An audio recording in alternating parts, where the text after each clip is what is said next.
The frozen cry. Caleb Rourke had lived 15 years without hearing a human voice on his land. So when the wail of infants split the frozen silence of the Wyoming backcountry, he knew something was desperately wrong. He found her tied to a fence post like discarded livestock, a young woman barely conscious, her wrists raw and bleeding, two newborn babies wrapped in nothing but torn cloth at her frozen feet. Her lips moved without sound. Her eyes held no hope. But when Caleb cut the ropes and lifted those crying children into his arms, he made a promise that would change everything. You're coming with me. If you're watching from anywhere in the world, drop your city in the comments below. I want to see how far this story travels.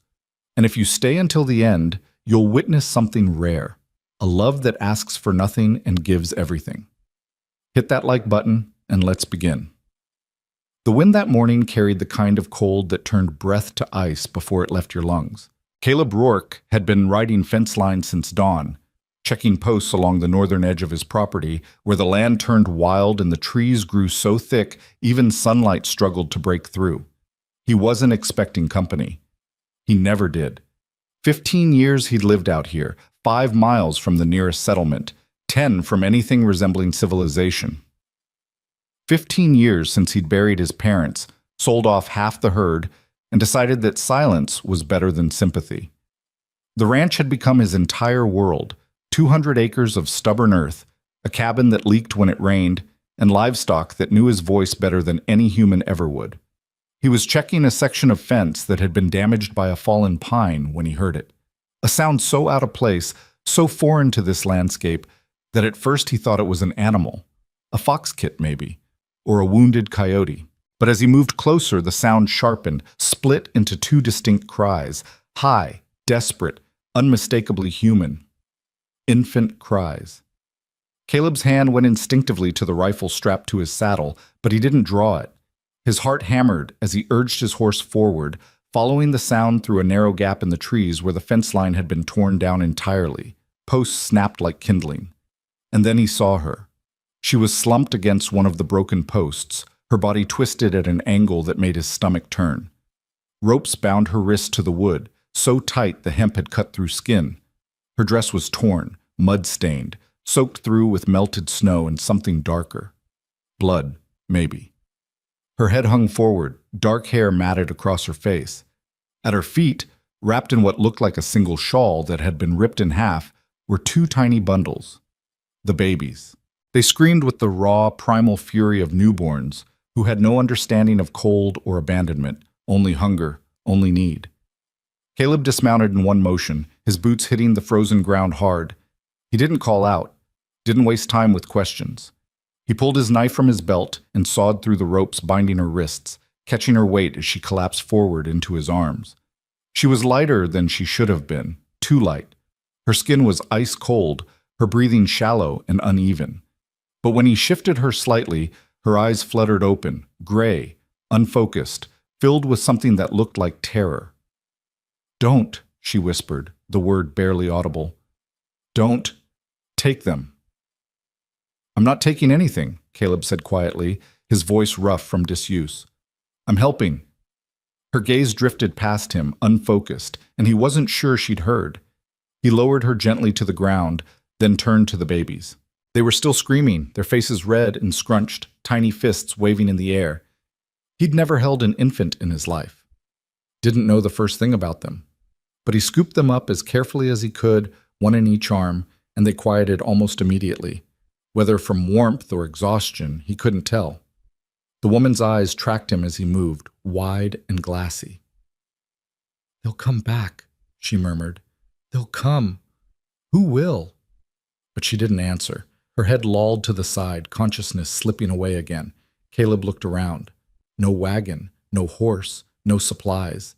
Whoever had left her here had done so with intent, tied her up, abandoned her and the children, and expected the cold to finish what cruelty had started. His jaw tightened. He couldn't carry all 3 of them on horseback, not safely, but the cabin was less than 2 miles back, and the temperature was dropping fast. He made a decision. He wrapped the babies together inside his coat, secured them against his chest with his belt, then lifted the woman into his arms and laid her across the saddle. She didn't wake. He led the horse slowly, one hand steadying her, the other keeping the infants pressed close to his body heat. The walk back felt endless. By the time the cabin came into view, a low, sturdy structure of split logs and river stone, the sun had disappeared entirely behind the mountains, and the wind had turned vicious. Caleb's hands were numb, his legs aching, but he didn't stop until he'd kicked open the door and carried them all inside. The cabin was cold, the fire long dead. He laid the woman on his bed, covered her with every blanket he owned, then turned his attention to the infants. They were squirming now, whimpering softly, and he had no idea what to do with them. He built up the fire first, working fast, feeding it until the flames roared and heat began to spread through the small space. Then he found a wooden crate, lined it with a wool blanket, and set the babies inside near the hearth, close enough for warmth, far enough to be safe. Only then did he return to the woman. Her wrists were a mess, raw, bleeding, the skin torn where the ropes had bitten deepest. He fetched water from the barrel outside, warmed it over the fire, and cleaned the wounds as gently as he could. She didn't stir. Her breathing was steadier now, but her skin was still too pale, her lips faintly blue. Frostbite, maybe. Shock, certainly. Dehydration. He'd seen it before in cattle left out too long in a blizzard, that hollow, distant look in the eyes, the way the body just gave up. He worked through the night, changing the bandages, spooning warm broth between her lips when she briefly woke, disoriented and shaking, checking the babies every hour, making sure they were breathing, that they weren't too hot or too cold. He didn't sleep. By dawn, the woman's color had improved slightly. The babies had quieted, their small bodies curled together in the crate, rising and falling with steady breaths. Caleb sat in the chair by the fire, his head tipped back against the wall, exhaustion pressing down on him like a physical weight. He still didn't know her name, didn't know where she'd come from, or who had done this to her. But as he watched the firelight flicker across her sleeping face, he made a decision that surprised even himself. She could stay, as long as she needed, and if anyone came looking for her, they'd have to go through him first. 3 days passed before she was strong enough to speak. Caleb had settled into a rhythm, keeping the fire fed, preparing simple meals, checking her injuries, tending to the babies when they cried. He didn't press her for answers, didn't ask questions she wasn't ready to give. He simply existed alongside her, quiet and steady, offering safety without demand. On the fourth morning, he woke to find her sitting up in bed, her back against the wall, watching him. "You're awake," he said, setting down the coffee pot. She nodded slowly. Her voice, when it came, was hoarse. "Where am I?" "My cabin, about 5 miles north of Carterville." Her eyes widened slightly. "Wyoming?" "Yes." She exhaled, something flickering across her face. Relief, maybe, or resignation. "How long?" 4 days. She looked toward the crate by the fire where the babies slept. Her expression softened, pain and love tangled together in a way that made Caleb look away. "They're alive," he said quietly. "Healthy, hungry as hell, but alive." A tear slipped down her cheek. She wiped it away quickly. I didn't think we'd survive." Caleb poured her a cup of coffee, handed it to her. "You did." She took it with trembling hands, cradling the warmth. For a long moment, neither of them spoke. Then, finally, she met his eyes. "My name is Eliza," she said. "Eliza Moore." "Caleb Rourke." Another silence. She stared into the coffee, her voice dropping to barely a whisper. "Why did you help me?" He frowned. "Why wouldn't I?" "Most people wouldn't have." "I'm not most people." She looked at him then, really looked, taking in the worn shirt, the calloused hands, the face that hadn't seen kindness in years but still held it somewhere deep. "No," she said softly. "I don't think you are." Tut-tut. Eliza's story came out in pieces over the following week, delivered in halting sentences during the quiet hours when the babies slept and the fire burned low. She'd been married young, 16, to a man named Thomas Moore, the second son of a landowning family near Laramie. It hadn't been a love match. Her parents had been poor, desperate, willing to trade their daughter for the promise of security. Thomas had been older, stern, indifferent, but he'd provided a roof, meals, a semblance of respectability. For 3 years, Eliza had endured a cold house, a colder husband, whispers from his family that she was barren, useless, a burden they tolerated out of obligation. And then, unexpectedly, she'd gotten pregnant. The pregnancy had been difficult. She'd been sick constantly, weak, unable to work the way Thomas expected. When the midwife confirmed twins, his family's disapproval had turned to outright hostility. Twins were bad luck, they said. A sign of trouble. Twice the mouths to feed, twice the expense. When Eliza went into labor 2 months early, Thomas had been away on business. His mother and brothers had been there instead, watching with cold eyes as the midwife worked, as Eliza screamed and bled and nearly died, bringing 2 daughters into a world that didn't want them. Thomas never came home. A week after the birth, a writer arrived with news. Thomas had been killed in a dispute over a card game in Cheyenne, shot in the back, dead before he hit the floor. The family had wasted no time. With Thomas gone, Eliza was worthless to them. A widow with no sons, only 2 squalling girls who would never carry the Moore name forward. They gave her 1 day to pack, 1 day to leave. When she'd refused, when she'd begged for time to recover, they dragged her from the house in the middle of the night, tied her to a post on the property line, left the babies at her feet. They said the cold would take care of it, Eliza whispered, staring into the fire, that by morning we'd be gone, and no one would ask questions. Caleb's hands tightened around his coffee cup. They left you to die. Yes. And the babies, her voice broke. Yes. He didn't say anything for a long time. When he finally spoke, his voice was low, controlled. They won't come here. Eliza looked up sharply. How do you know? Because if they do, they'll regret it. There was something in his tone, something hard and immovable, that made her believe him. She nodded slowly, fresh tears spilling over. Thank you, she whispered, for everything. I don't know how I'll ever... You don't owe me anything, Caleb interrupted. You're safe here. That's enough. But even as he said it, he wondered if it was true, because somewhere deep in his chest, something had shifted. Something he'd thought long dead had stirred back to life. A protectiveness. A purpose. A reason to care about more than just surviving the next season. He didn't have a name for it yet, but it was there. The babies, Grace and Ruth, Eliza named them, began to thrive. They were small, fragile things at first, all wrinkled skin and trembling limbs. But with warmth, food, and Eliza's careful attention, they grew stronger. Their cries turned from desperate wails to healthy demands. Their eyes began to focus, tracking movement, locking onto faces. Caleb found himself drawn to them in ways he didn't expect. He'd never been around children before, never considered fatherhood a possibility. But there was something mesmerizing about watching them. 2 tiny lives unfolding, learning, growing. Grace was the louder one, quick to cry, quick to settle. Ruth was quieter, more watchful, her dark eyes following Caleb around the cabin with unsettling intensity.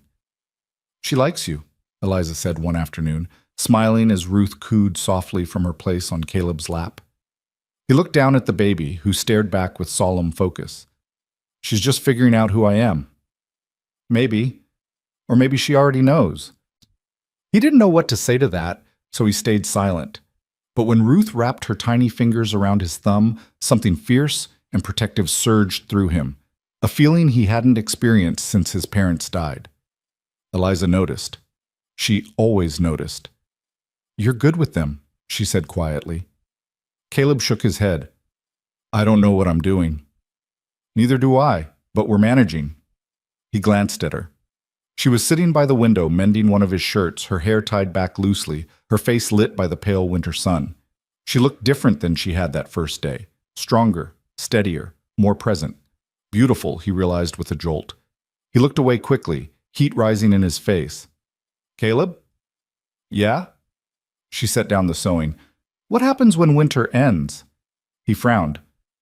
What do you mean? I mean, I can't stay here forever. I need to figure out what comes next, where I'll go, what I'll do. The thought hit him harder than it should have. You don't have to go anywhere. I can't just live in your cabin indefinitely. Why not? She blinked. Because, people will talk. Let them. Caleb. I'm serious, he said, his voice firm. You're safe here. The girls are safe. That's what matters.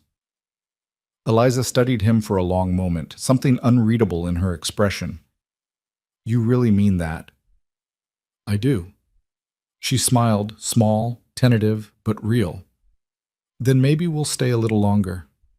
Good. And just like that, the question was settled. For now. But the outside world had a way of intruding, even in the most isolated places. A week later, Caleb rode into Carterville for supplies. It was a necessary trip. They were low on flour, salt, cloth for the babies. He didn't like leaving Eliza and the girls alone, but the cabin was secure, and he'd be back before dark. The settlement was small, barely more than a trading post, a blacksmith, and a cluster of weather-beaten houses. Caleb kept his head down as he loaded supplies onto his horse, avoiding eye contact, discouraging conversation. But news traveled fast in small towns. That's Caleb Rourke, someone murmured as he passed. Heard he's got a woman out there now. And babies. Twins, they say. Caleb ignored them. He paid for his goods, secured them to his saddle, and was preparing to leave when a voice stopped him. Mr. Rourke. He turned. A man in a worn coat stood a few feet away, middle-aged, hard-faced, with the look of someone used to getting his way. Do I know you? Caleb asked evenly. Name's Daniel Moore. I believe you have something that belongs to my family. Caleb's hand drifted toward his rifle. I don't have anything of yours. My brother's widow, Eliza, and her children. The words hung in the cold air like a threat. Caleb's expression didn't change. She's not your property. She's family, and family takes care of its own. You left her tied to a fence post in the middle of winter, Caleb said, his voice deadly quiet. That's not family, that's murder. Daniel's jaw tightened. You don't know what you're talking about. I know exactly what I'm talking about, and I know she's not going back. That's not your decision to make. Caleb stepped forward, closing the distance between them. He wasn't a large man, but there was something in his stillness, something cold and unyielding, that made Daniel take an involuntary step back. She stays with me, Caleb said. The girls stay with me, and if you or anyone from your family sets foot on my land, you'll regret it. Daniel's face flushed with anger. You can't. I can, and I will. For a long moment they stared at each other. Then Daniel spat into the dirt and turned away. This isn't over. Yes, Caleb said quietly. It is. He mounted his horse and rode out of town without looking back. But as he guided his horse through the snow-covered trail toward home, unease settled in his chest like a stone. Daniel Moore wasn't the kind of man to let things go, and Caleb had just made an enemy. The ride back to the cabin felt longer than it should have. Caleb pushed his horse harder than usual, the supplies rattling in their sacks, his mind replaying the confrontation with Daniel Moore over and over. The man's face had been cold, calculating, not the face of someone who'd give up easily. Caleb had seen that look before, in men who believed the world owed them something, who took what they wanted and justified it with blood or tradition or sheer stubbornness. By the time the cabin came into view, the sun had dipped low behind the mountains, casting long shadows across the snow. Smoke rose from the chimney. Eliza had kept the fire going. The sight of it, that simple evidence of life and warmth, eased something in his chest. He dismounted quickly, hauled the supplies inside, and found Eliza sitting by the fire with both babies cradled in her arms. She looked up as he entered, and her smile faded immediately. What happened? She asked. Caleb set the sacks down, pulled off his gloves. Nothing. Don't lie to me, Caleb. I can see it on your face. He hesitated, then moved to the fire, warming his hands. I ran into someone in town, said his name was Daniel Moore. The color drained from Eliza's face. She clutched the babies tighter. What did he say? That you and the girls belong with his family, that he wants you back. And what did you tell him? Caleb met her eyes. That you're not going anywhere. Eliza's breath caught. For a moment she just stared at him, something fierce and fragile warring in her expression. Then she looked down at Grace and Ruth, her voice barely above a whisper. He won't stop. The Moors don't let things go. They'll see this as defiance, as theft. They'll come here. Let them come. Caleb, I mean it, Eliza. You're safe here. I won't let them take you. She shook her head, tears welling in her eyes. You don't understand what they're capable of. Thomas's family, they have money, influence. They know people. If they decide they want us back, they'll find a way. Not if I have anything to say about it. And what happens when it's not just Daniel? What happens when they bring the sheriff, or a judge, or a dozen men with guns? Caleb crouched down in front of her, his voice steady and low. Then I'll deal with it. But I won't send you back to people who left you to die. I won't do that. Eliza's tears spilled over. Why? Why are you doing this for us? You don't owe us anything. He reached out, hesitated, then gently wiped a tear from her cheek with his thumb. Maybe I don't. But that doesn't mean I'm going to stand by and do nothing. She closed her eyes, leaning into his touch for just a moment before pulling back. I'm scared. I know. What if they hurt you? They won't. You can't know that. No, he admitted, but I can be ready. The fire crackled between them. Outside, the wind had picked up, rattling the shutters. Caleb stood, moved to the window, scanned the darkening landscape. Nothing moved except the trees swaying in the wind. But he couldn't shake the feeling that something was coming. The next few days passed in uneasy quiet. Caleb worked the ranch with one eye always on the trail leading to the cabin. He checked his rifle twice a day, made sure the ammunition was dry and accessible. He reinforced the door, added a wooden bar across the inside that could be dropped into place if needed. Eliza noticed everything. She didn't comment, but he could see the worry etched into every movement, the way she startled at sudden sounds, the way she kept the babies close, the way she watched him with a mixture of gratitude and guilt. One evening, as they sat by the fire after the babies had fallen asleep, she finally spoke. I should leave, she said quietly. Caleb looked up from the piece of leather he'd been mending. What? I should take the girls and go. Find somewhere else.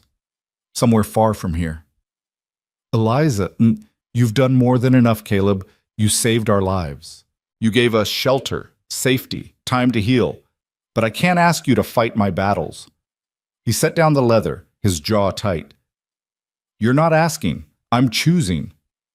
But why? Why would you risk everything for people you barely know? He was silent for a long moment, staring into the flames. When he finally spoke, his voice was rough. 15 years ago, my parents died in a fire. Barn caught during a drought, spread to the house before anyone could stop it. I was out checking fence line. By the time I got back, they were gone. Eliza's hand went to her mouth. The neighbors came afterward, Caleb continued, brought food, offered condolences. But when I needed help rebuilding, when I needed hands to work the land or money to buy seed, they disappeared. Said I was too young, too inexperienced, that the ranch would fail anyway. Within a year, half of them were circling like vultures, waiting for me to give up so they could buy the land cheap. Caleb, I didn't give up. I worked myself half to death, learned everything the hard way, lost more cattle than I care to count. But I held on. And you know what I learned? He looked at her, his eyes dark and steady. I learned that when the world turns its back on you, the only thing that matters is what you do next. Whether you become the kind of person who walks away or the kind who stays. Eliza's voice was barely audible. And you're the kind who stays. I am. She wiped at her eyes, a sad smile crossing her face. You're a better man than most, Caleb Rourke. I'm just a man who knows what it feels like to be alone. The words hung between them, heavy with meaning. Eliza reached across the space separating them and took his hand. Her fingers were small, warm, trembling slightly. Thank you, she whispered. He squeezed her hand gently. You don't have to thank me. Yes, I do, because without you, we'd be dead. And I need you to know that whatever happens, I'll never forget that. Caleb wanted to say something, to tell her that it wasn't gratitude he wanted, that somewhere in the past few weeks, something had shifted inside him, something he couldn't name and didn't fully understand. But the words stuck in his throat, tangled up with years of silence and solitude. So instead, he just held her hand and they sat together in the firelight, listening to the wind and the soft breathing of the sleeping babies, and for a little while the fear receded. But it didn't disappear. 3 days later, riders appeared on the horizon. Caleb spotted them from the barn, where he'd been splitting wood. 4 men on horseback moving slowly but deliberately up the trail toward the cabin. He recognized Daniel Moore immediately. The same hard face, the same rigid posture. His heart kicked into overdrive. He dropped the axe, grabbed his rifle, and strode toward the cabin. He pushed through the door and found Eliza nursing Ruth by the fire. "Get the girls into the back room," he said, his voice clipped. "Stay there. Don't come out unless I call for you." Eliza's face went white. "They're here." "Yes. Go. Now." She gathered Ruth and Grace quickly, disappearing into the small back room where Caleb slept. He heard the door close, the scrape of something heavy being pushed against it from the inside. Good. Caleb checked the rifle, made sure it was loaded, then stepped out onto the porch. He stood in the center, the rifle held loosely but ready, and waited. The riders approached slowly, stopping about 20 feet from the cabin. Daniel Moore sat in the middle, flanked by 3 other men, rough-looking types, the kind who do what they were told if the price was right. "Mr. Rourke," Daniel said, his voice carrying easily across the cold air. "We need to talk." "We already talked," Caleb replied evenly. "Nothing's changed." "I disagree. See, I've been doing some thinking since our last conversation, and I've come to realize that you're harboring my brother's widow and his children without any legal right to do so. Eliza came here of her own free will. She's staying of her own free will." Daniel's smile was thin, cold. "A widow doesn't have free will, Mr. Rourke. She's under the protection and authority of her late husband's family. That's the law. The law also says you can't abandon someone to die in the cold. I don't know what lies she's told you, but I can assure you we did no such thing." Caleb's grip tightened on the rifle. "I found her tied to a fence post with her babies freezing at her feet. That's not a lie. That's attempted murder." One of the other men shifted in his saddle, hand drifting toward his gun. Caleb's eyes tracked the movement, his body tensing. Daniel raised a hand, stopping the man. "Careful, Rourke. You're outnumbered here." "Maybe, but I guarantee you won't walk away clean." For a long moment, silence stretched between them. The horses stamped and snorted, breath clouding in the cold air. Daniel's eyes narrowed, calculating. "I didn't come here for a fight," he said finally. "I came to offer you a solution." "I'm listening." "Let Eliza and the children return with us. We'll make sure they're cared for, that they have everything they need. And in exchange, we'll forget this entire incident ever happened. No hard feelings, no consequences." Caleb almost laughed. "You think I'm stupid enough to believe that?" "Believe what you want. But those girls are Moors, whether you like it or not. They carry my brother's blood. That gives us rights. They're children. They don't belong to anyone. That's not how the world works." "Maybe not, but that's how it works here." Daniel's expression hardened. "You're making a mistake. Wouldn't be the first time. You can't protect them forever." "I can try." Another silence. Then Daniel pulled on his reins, turning his horse. The other men followed suit, but before they rode away, Daniel looked back, his voice cutting through the wind. "This isn't over, Rourke. Not by a long shot." Caleb watched them disappear down the trail, his heart still pounding, adrenaline singing through his veins. He stayed on the porch until they were completely out of sight, until the sound of hoofbeats faded into nothing. Only then did he lower the rifle and step back inside. Eliza emerged from the back room immediately, her face pale, her hands shaking. "Are they gone?" "For now." "What did they want?" "You, the girls, same as before." She sank into a chair, Grace and Ruth still clutched against her chest. "They'll be back." "I know. With more men. Maybe the law." "Maybe." She looked up at him, desperation in her eyes. "Caleb, this is insane. You can't fight the entire Moore family. They have resources, connections. I don't care." "But I do." Her voice cracked. "I care about what happens to you. I care about dragging you into something that could destroy everything you've built here." Caleb knelt in front of her, his voice low and firm. "Eliza, listen to me. I've lived alone for 15 years. I've watched the sun rise and set over this land 1,000 times without speaking a word to another soul. I've been so goddamn lonely I forgot what it felt like to care about anything except surviving another day. He paused, his eyes locked on hers. And then I found you and those girls, and for the first time in 15 years, I have something worth protecting. Tears streamed down her face. You barely know us.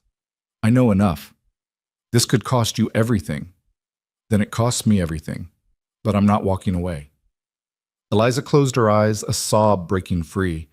Caleb reached up, gently cupped her face, wiping the tears with his thumbs. We'll figure this out, he said quietly. Together. She opened her eyes, searching his face. You really mean that? Every word. And then, without thinking, without planning, she leaned forward and pressed her forehead against his. They stayed like that for a long moment, breathing together, the babies quiet between them, the fire crackling softly in the background. It wasn't a kiss, it wasn't a promise, but it was something. The following week brought snow, heavy, relentless, the kind that buried fences and made the world disappear into white silence. The trail to town became impassable. The ranch work slowed to a crawl, and for a little while the outside world ceased to exist. Caleb and Eliza fell into a rhythm born of necessity and proximity. She cooked while he tended the livestock. He chopped wood while she mended clothes. They took turns with the babies, passing Grace and Ruth back and forth with the ease of people who'd been doing it for years instead of weeks. And slowly, carefully, they began to talk. Not about the moors, not about the future, but about everything else.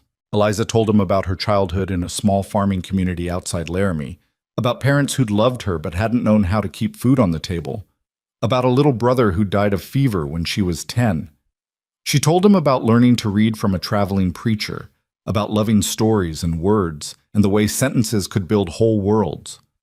Caleb told her about his parents, about a father who'd taught him everything about ranching and a mother who'd sung while she worked. He told her about the loneliness that had settled in after they died, about the way silence became easier than conversation, about the slow erosion of hope. Did you ever think about leaving? Eliza asked one night, watching him carve a small wooden rattle for Ruth. Every day for the first 5 years, he admitted. Thought about selling the ranch, heading west, starting over somewhere no one knew me. Why didn't you? He paused, studying the wood in his hands. Because leaving felt like admitting they'd won. All those people who said I'd fail, who wanted me gone, if I left, they'd get what they wanted. So you stayed out of spite? A small smile tugged at his mouth. Partly, but also because this land, it's all I have left of them. Every fence post my father set, every stone my mother placed in the garden, leaving would mean losing them all over again. Eliza was quiet for a moment, then, softly, I understand that. Do you? She nodded. Thomas wasn't a good husband, but before he died, before everything fell apart, there were moments, small ones, where I thought maybe we could build something, a home, a family. And when he died, when his family threw me out, it felt like losing even the possibility of that, like everything I'd sacrificed had been for nothing. Caleb set down the rattle, his eyes on hers. It wasn't for nothing. How can you say that? Because you have Grace and Ruth, and they're everything. Fresh tears welled in her eyes, but she smiled through them. Yes, they are. He reached across the space between them, took her hand. And you have this, right now, a warm fire, a safe place. People who... He stopped, the words catching. People who what? She asked softly. He looked at her, really looked, and saw everything he'd been too afraid to name. People who care, he finished quietly. Eliza's fingers tightened around his. I care too, Caleb. More than I probably should. Why shouldn't you? Because I'm a widow with 2 children and a family that wants me dead. Because I have nothing to offer you except trouble and complications. You're wrong. Am I? Yes. He shifted closer, his voice rough with emotion. You've given me something I thought I'd lost. A reason to wake up. A reason to hope. That's not nothing, Eliza. That's everything. She stared at him, her breath catching, and for a heartbeat he thought she might pull away. But instead she leaned in, closing the distance between them, and kissed him. It was soft, tentative, trembling with uncertainty and need. Caleb froze for half a second, then kissed her back, his hand coming up to cradle the back of her head, his other arm wrapping around her waist. She tasted like salt and coffee and something sweet he couldn't name. When they finally broke apart, both breathless, Eliza pressed her forehead against his chest. "I'm scared," she whispered. "Of what?" "Of wanting this. Of wanting you. Of letting myself believe it could be real." Caleb held her tighter. "It is real. But for how long? What happens when the snow melts and the moors come back?" "We'll deal with it." "You keep saying that." "Because it's true." She pulled back, looking up at him with tears in her eyes. "What if dealing with it means losing you?" He wiped the tears away gently. "You won't lose me, I promise." "You can't promise that." "Yes," he said firmly. "I can." And in that moment, with the fire burning low and the babies sleeping peacefully and the snow falling silent outside, Eliza let herself believe him, just for a little while. She let herself believe that maybe, just maybe, they could survive this, together. The snow continued for another week, blanketing the world in silence so complete that even the wind seemed to hold its breath. Inside the cabin, time moved differently, slower, warmer, measured not by the clock, but by the rhythm of feeding times and wood that needed splitting and quiet conversations that stretched late into the night. Caleb found himself watching Eliza in moments she didn't notice, the way lamplight caught in her dark hair when she bent over the babies, the way her hands moved with such careful precision when she wrapped Grace and Ruth in their blankets, the way she hummed softly without seeming to realize she was doing it. He'd spent 15 years teaching himself not to want things he couldn't have. It had been easier when there was nothing to want. But now, with Eliza sitting across from him, darning socks while the babies slept, with her laughter filling spaces that had been silent for so long, with the memory of that kiss still burning in his chest, now wanting felt as natural as breathing, and just as dangerous, because the snow wouldn't last forever. And when it melted, the moors would come back. Caleb knew it with the same certainty he knew winter would turn to spring. Men like Daniel Moore didn't forget, they didn't forgive, and they sure as hell didn't give up. He was checking the rifle for the third time that day when Eliza spoke. "You do that every morning now," she said quietly, not looking up from her mending. Caleb glanced at her. "Do what?" "Check the gun, walk the perimeter, stare out the window like you're expecting an army."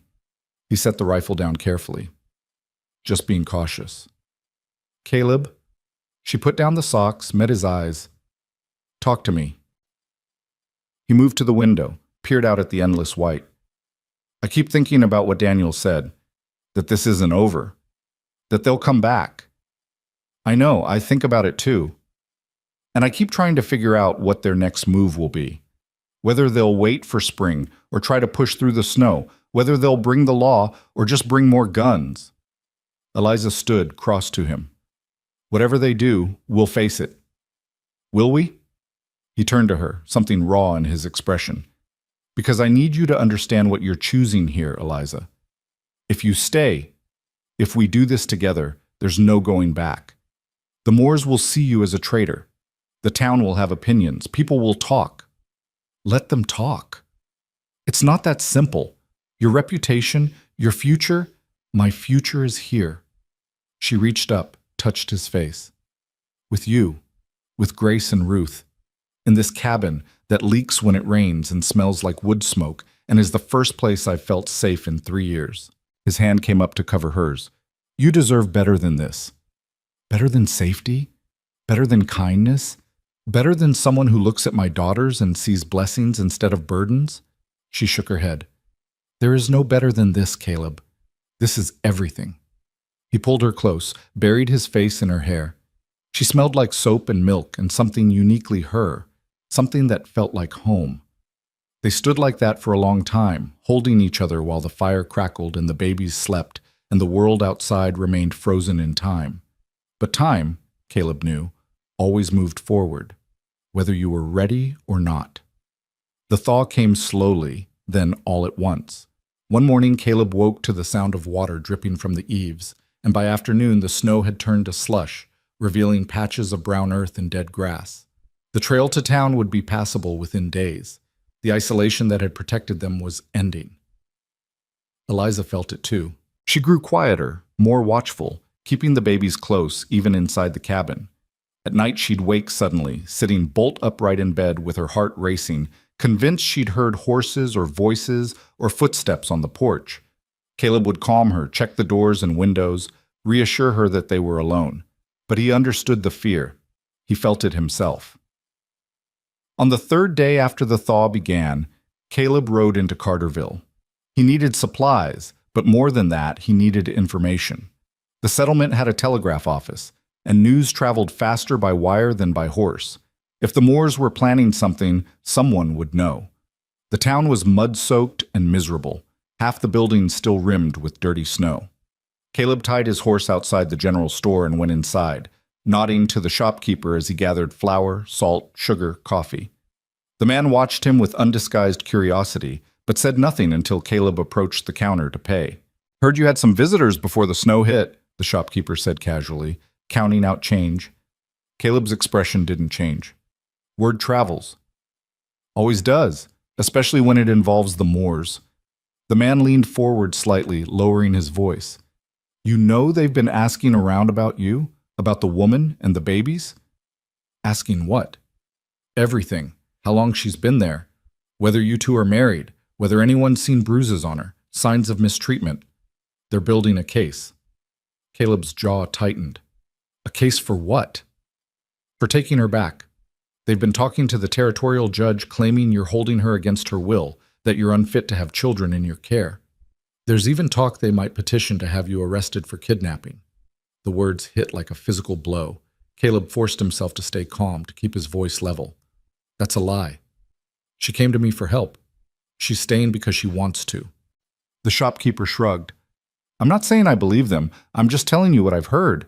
The Moors have money and influence. If they want to make trouble for you, they can." Caleb paid for his supplies in silence, his mind racing. Kidnapping. They were going to accuse him of kidnapping. It was brilliant in its cruelty. Paint him as the villain, Eliza as the victim, and suddenly everything he'd done to protect her became evidence against him. He loaded the supplies onto his horse mechanically, barely aware of his movements. As he was preparing to mount, a voice called out behind him. "Mr. Rourke!" He turned.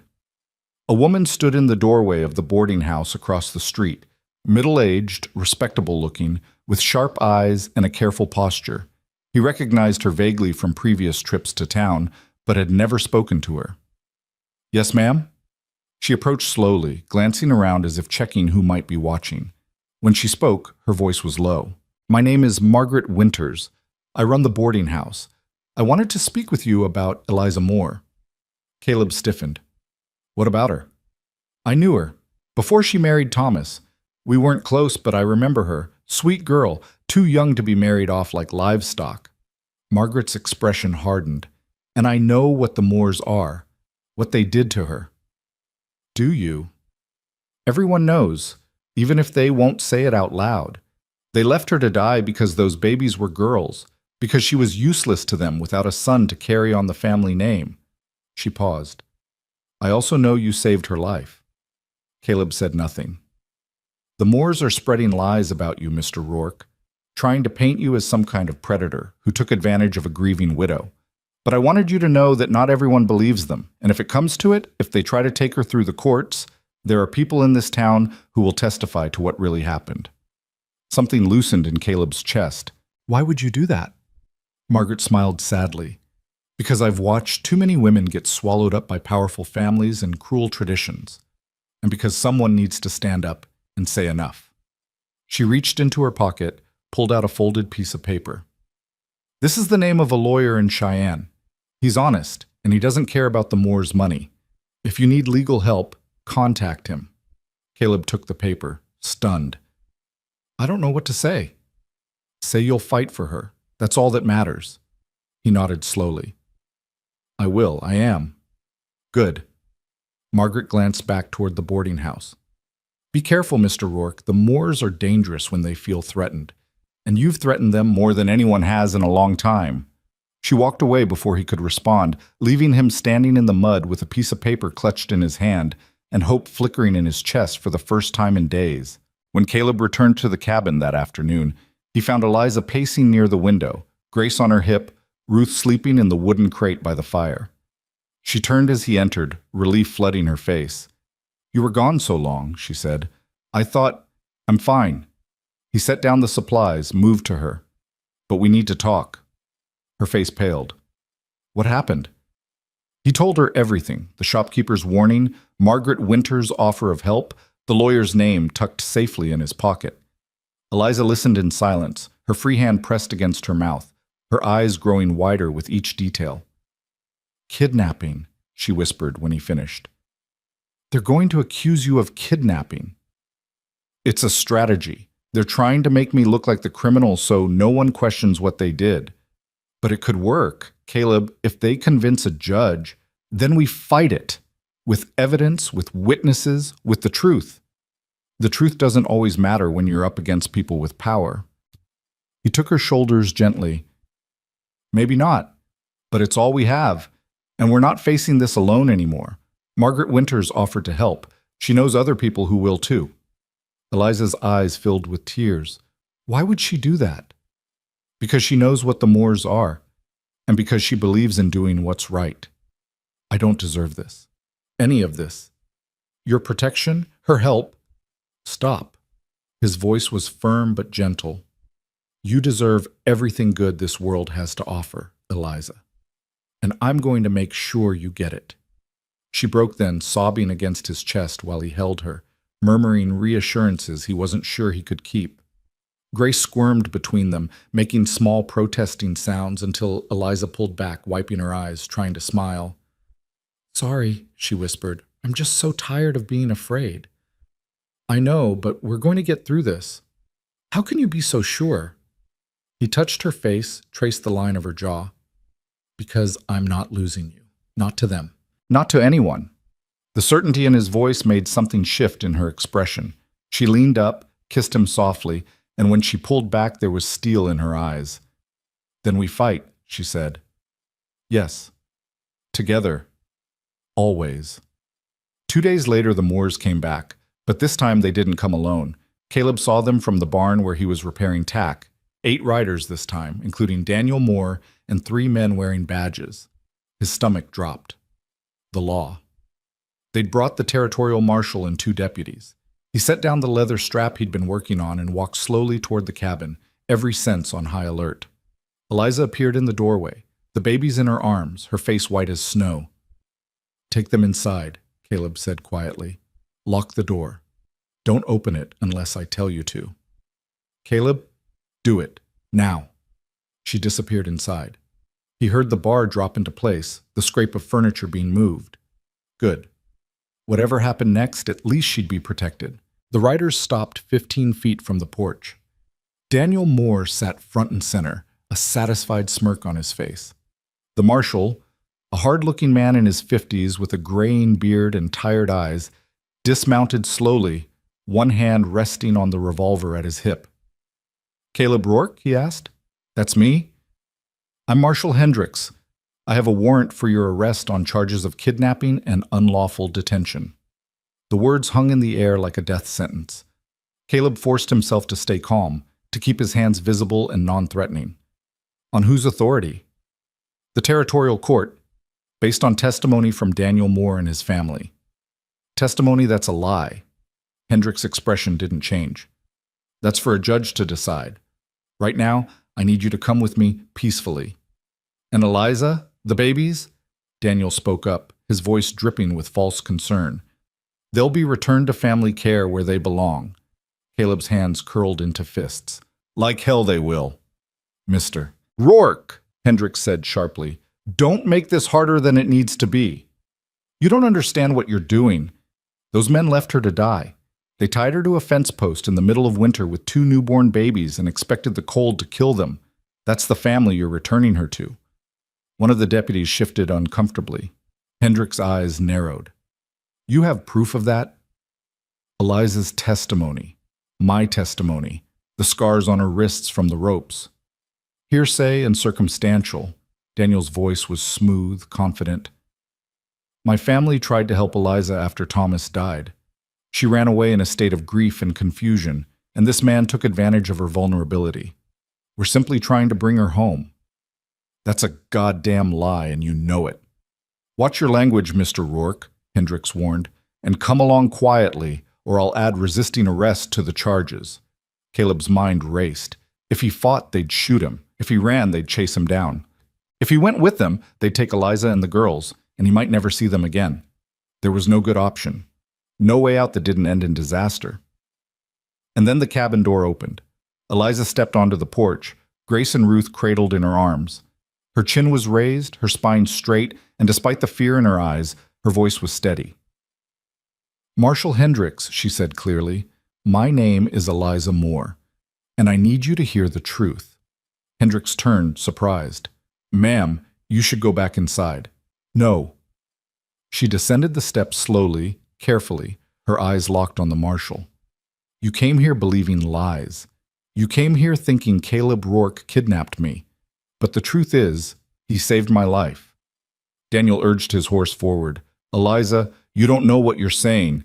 I know exactly what I'm saying. Her voice cut through his like a blade. 6 weeks ago, your family tied me to a fence post and left me to die. They took my daughters, your brother's daughters, and left them in the snow to freeze because they were born female. Because I was worthless to you without a son. Murmurs rippled through the deputies. Hendricks held up a hand for silence. That's a serious accusation, ma'am. It's the truth. Eliza shifted Ruth to her other arm, pulled back her sleeve. The scars on her wrists were still visible, angry red lines where the ropes had cut deep. This is what they did to me. This is the family you want to return me to. Hendricks stared at the scars, his jaw working. One of the deputies dismounted, moved closer to get a better look. His face went pale. Jesus, he muttered. Daniel's composure cracked slightly. She's lying. Those could be from anything. They're from your ropes. Eliza's voice shook but didn't break. From being bound so tight I lost feeling in my hands. From pulling against them for hours, screaming for help that never came, watching my daughters turn blue from cold while you rode away and left us to die. You can't prove that. Can't I? She looked at Hendricks. Check the fence line on the Moore property, Marshal. North corner near the tree break. You'll find the post I was tied to. You'll find blood in the snow if it hasn't melted yet. You'll find the torn pieces of rope still attached to the wood. Hendricks looked at Daniel, whose face had gone rigid with fury. Mr. Moore? This is ridiculous. A desperate woman making desperate accusations? Then you won't mind if we check. Hendricks turned to one of his deputies. Ride out to the Moore property. Verify what she's saying. Marshal, this is a waste of time. It's my job to investigate all claims, Mr. Moore, and right now her story is more compelling than yours. He looked back at Eliza. Ma'am, are you here against your will? No. Did Mr. Rourke force you to stay, threaten you, or harm you in any way? No, he found me dying. He brought me to his home. He cared for me and my daughters with nothing but kindness and respect. And when your family came to take us back, he stood between us and them because he knew what would happen if we returned. And what would happen? Her voice dropped to barely a whisper. They would kill us. Maybe not with their hands, but they would take away our food, our warmth, our safety. They would wait for sickness or cold or hunger to do what the ropes couldn't. Because to them, we're not people, we're problems. And problems need to be eliminated. The silence that followed was absolute. Even the horses seemed to hold still, sensing the weight of the moment. Hendricks looked from Eliza to Daniel to Caleb, his expression unreadable. Finally, he spoke.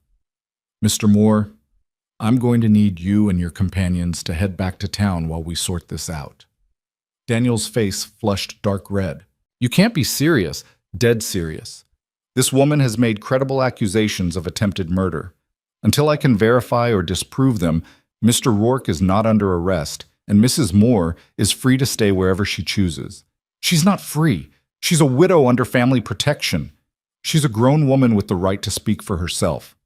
Hendricks' voice hardened. And if I find evidence that supports her claims, you and your family will be answering some very difficult questions. Now get off this property before I arrest you for trespassing. For a moment, Caleb thought Daniel might refuse, might draw his gun or order his men to attack. But something in Hendricks' expression, a cold certainty that brooked no argument, made him reconsider. He yanked his reins viciously, turning his horse. "This isn't over," he snarled at Caleb. "Yes, it is," Eliza said quietly. "You don't own me anymore, Daniel. You never did, and you never will." Daniel spurred his horse without another word. The other riders followed, disappearing down the trail in a cloud of mud and fury. Only Hendricks and his deputies remained. The marshal approached Eliza slowly, his expression softening. "Ma'am, are you sure you're safe here? If you need alternative arrangements—" "I'm safe," she said firmly. "Safer than I've ever been." He nodded, then turned to Caleb. "Mr. Rourke, I apologize for the accusations, but I had to follow due process."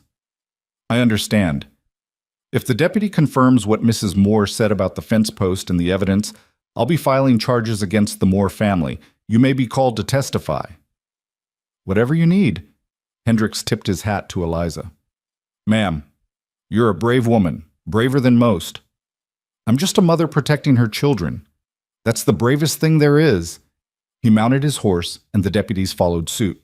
Within moments, they too had disappeared down the trail, leaving Caleb and Eliza standing alone in the muddy yard with Grace and Ruth squirming in their mother's arms.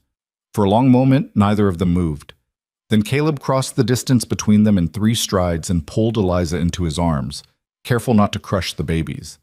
She collapsed against him, shaking violently, all the strength that had held her upright suddenly draining away. "It's over," he murmured into her hair. "You did it. It's over." "Is it?" Her voice was muffled against his chest. "What if they come back? What if the marshal doesn't find the evidence? What if— Then we'll deal with it. But right now, in this moment, you're safe. The girls are safe. And you stood up to them, Eliza. You looked them in the eye and told the truth, and they couldn't touch you." She pulled back, tears streaming down her face. "I was so scared." "I know, but you did it anyway. That's what courage is." She laughed through her tears, a broken, beautiful sound. "I don't feel very courageous." "You're the most courageous person I've ever met." He kissed her then, soft and deep, tasting salt and relief, and something that felt dangerously close to love. When they finally broke apart, both breathing hard, Eliza rested her forehead against his. "What happens now?" she whispered. Caleb looked down at Grace and Ruth, who had both fallen asleep despite the chaos, their small faces peaceful and perfect. Then he looked at Eliza, at the woman who had walked through fire and come out stronger on the other side. "Now," he said quietly, "we build a life. Together. For real this time. Not hiding, not running, just living. Is that what you want?" "More than anything."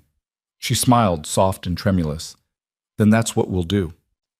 And standing there in the mud and the fading light, with the mountains rising dark against the sky and the first stars beginning to appear, Caleb Rourke made a silent promise. Whatever came next, whether the Moors returned with lawyers or guns, whether the world approved or condemned, whether the path ahead was easy or impossible, he would face it standing beside this woman. Because she wasn't just someone he'd saved, she was someone he'd chosen, and he would keep choosing her every single day for the rest of his life. The days that followed the marshal's visit carried a strange, fragile peace. Caleb found himself waiting for the other boot to drop, for riders to appear on the horizon, or for another warrant to arrive. But the trail remained empty. The only sounds were wind through pine trees, the lowing of cattle, and the increasingly vocal demands of Grace and Ruth, who seemed to grow louder and more opinionated with each passing day. Eliza moved through the cabin with a new lightness, as if confronting the Moors had lifted some invisible weight from her shoulders. She sang while she worked, smiled more easily, and sometimes Caleb would catch her simply standing at the window with the babies, staring out at the mountains with an expression of quiet wonder, like she couldn't quite believe she was free to just exist without fear. But freedom, Caleb was learning, came with its own complications. A week after the confrontation, Margaret Winters arrived at the cabin unannounced. Caleb heard the wagon before he saw it, and his hand went instinctively to his rifle before he recognized the sturdy dappled mare and the woman holding the reins. He met her in the yard, confused but cautious. "Mrs. Winters," he said, helping her down from the wagon. "Wasn't expecting company." "I imagine not." She smoothed her skirts, glancing toward the cabin. "Is Mrs. Moore available?" "She's inside with the babies. Is something wrong?" Margaret's expression was careful, measured. "That depends on your perspective. May I speak with both of you?" Caleb led her inside, where Eliza looked up from nursing Ruth with surprise and immediate worry. She started to rise, but Margaret waved her back down. "Please, don't get up on my account. I won't stay long." She settled into the chair Caleb offered, folding her hands in her lap. "I came to tell you that Marshal Hendricks found the evidence. The fence post, the ropes, traces of blood in the wood grain. He's filed formal charges against Daniel Moore and 2 of his brothers for attempted murder and child endangerment." Eliza's breath caught. "He did?" "Yes. The territorial prosecutor has taken the case. There will be a trial, likely within the month." Margaret paused. "You'll both need to testify." The room fell silent except for Ruth's soft, nursing sounds. Caleb moved to stand behind Eliza's chair, his hand coming to rest on her shoulder. She reached up, covered his hand with hers. "What are our chances?" Eliza asked quietly. "Honestly? Better than I expected. The evidence is damning, and Marshal Hendricks is respected in these parts. But the Moores still have money and connections. They'll bring in expensive lawyers, character witnesses, people who'll swear you were treated well, and that Caleb is the real villain here. So it could go either way." "Yes." Margaret leaned forward. "Which is why I came to ask you something difficult. Have you considered what happens if you win? If the Moores are convicted and sent to prison?" Eliza frowned. "I think that would be the best outcome." "In one sense, yes. Justice served, threats eliminated. But the Moore family extends beyond just Daniel and his brothers. There are cousins, business partners, allies who won't take kindly to seeing their people humiliated in court. Even if you win the trial, you may find yourselves facing a different kind of battle. Social isolation, economic pressure, doors closing in your face." Caleb's jaw tightened. "You're saying we should let them get away with it?" "No. I'm saying you need to go into this with your eyes open. Fighting the Moores will cost you, even in victory, and you need to decide if you're willing to pay that price." Eliza shifted Ruth to her shoulder, patting her back gently. When she spoke, her voice was clear and steady. "Mrs. Winters, 6 weeks ago I was dying in the snow with my daughters freezing at my feet. If Caleb hadn't found us, we'd be dead. The Moores tried to erase us like we never existed, like we were nothing more than an inconvenience to be disposed of." She looked up at Margaret, her eyes blazing. "So yes, I'm willing to face whatever comes. Because the alternative, letting them walk away without consequences, that would mean their lives matter more than mine, more than Grace and Ruth's, and I won't accept that." Margaret studied her for a long moment, then smiled slightly. "Good. I was hoping you'd say that." She reached into her bag, pulled out several folded documents. "Then you'll want these. Property deeds, marriage certificates, birth records. Everything you'll need to establish yourselves as a legitimate family unit in the eyes of the court." Eliza stared at the papers. "I don't understand." "The Moore's entire case rests on the claim that you're an unprotected widow who needs family oversight. But if you're not a widow, if you're a married woman with a husband capable of providing for you and the children, their legal standing evaporates." Caleb felt the words hit him like a physical blow. "You're saying we should get married." "I'm saying it would strengthen your position considerably. The Moores can't claim guardianship over a married woman, and they certainly can't claim rights to children being raised in a stable, 2-parent household." Margaret set the papers on the table. "Of course, it's your decision. But the lawyer I mentioned, Mr. Harrison in Cheyenne, he suggested it might be worth considering." The cabin fell silent again. Caleb's mind raced, trying to process what she was suggesting. Marriage. Not someday, not when they'd figured things out, but now, immediately. As a legal strategy, a defensive maneuver against people who wanted to destroy them. It wasn't how he'd imagined asking Eliza. Wasn't the slow courtship, the careful building of something real before making it official. It was rushed and pragmatic, and completely devoid of romance.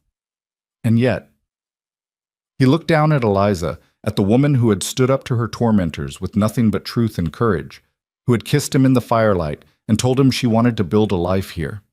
At the babies who had somehow become his in every way that mattered. At the cabin that had transformed from a lonely prison into something that felt dangerously close to a home. "Eliza," he said quietly, "can we talk? Alone?" Margaret stood immediately. "Of course. I'll wait outside. Take your time." She slipped out the door, closing it softly behind her. Caleb moved around the chair, crouched down in front of Eliza, so they were eye to eye. Ruth had fallen asleep against her shoulder, milk-drunk and peaceful. "This isn't how I wanted to do this," he said. Eliza's eyes searched his face. "Do what?" "Ask you, propose. Whatever you want to call it." He took a shaky breath. "I know we haven't known each other long. I know this is fast and complicated and probably crazy, but somewhere in the last few weeks, you and the girls became the most important thing in my life. And the thought of losing you, of some judge deciding you belong somewhere else, with someone else, it terrifies me. Caleb, let me finish, please." He took her free hand, held it carefully. "If we do this, I want you to know it's not just a legal strategy for me. It's not just about winning the trial or keeping the Moors away. It's about choosing you, choosing this, all of it.